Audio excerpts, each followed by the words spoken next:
Hi, I'm Alex Follett, and this is the first episode of the 51.5 Tips for a Beginner Property Investor.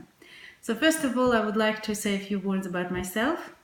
So I have a full-time job. I do sales and we sell software to university libraries. And I became interested in property 2.5 years ago.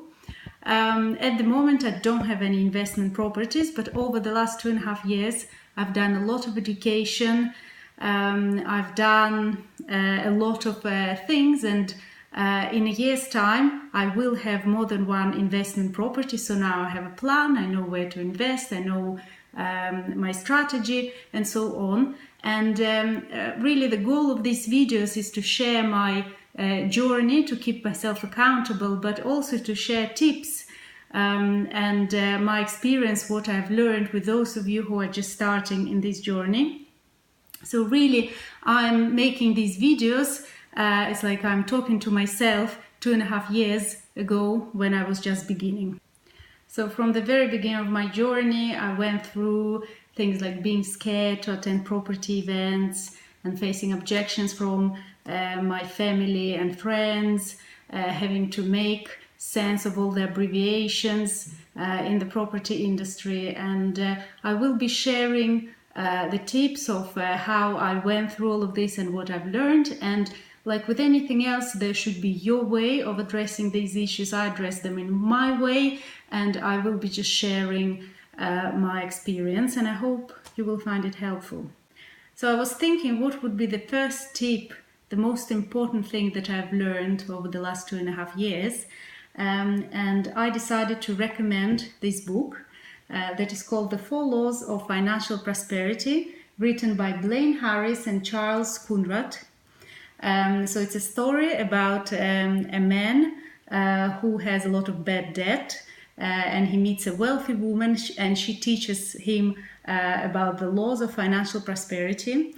And the most important outcome that I took from this book is I started to record in a spreadsheet my monthly outgoings. So and if you don't do it yet, I suggest that you start doing it. So I haven't been doing it before. I only started doing it about 7 months ago, and it really helps me, and it will help me in my business as well.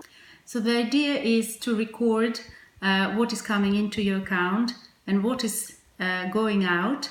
And whatever is coming in should be higher than what is going out. So this is how you save money to invest in your future business.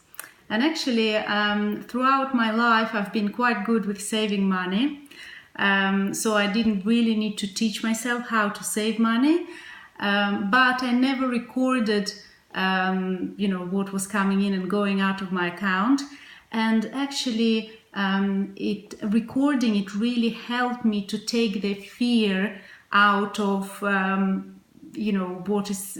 what is going to happen to me, because about 7 months ago I separated from my husband. So this was actually one of the reasons why it took me 2.5 years from when I started in property to actually where I'm now, just about to buy my first property. But it's a different story for a different video. But really recording my incomings and outgoings helped me to address the fear of not knowing, oh my God, what's happening in my bank account. So really knowing what is happening in my bank account is very important, and I hope you start doing it as well if you're not doing it yet.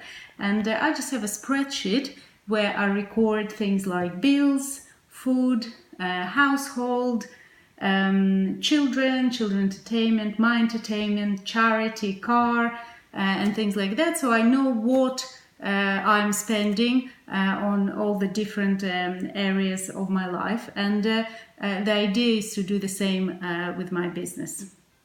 So this was my first tip. I hope you found it useful, and thank you for listening. And thank you for my daughter Ariane for recording and editing the video. See you next week.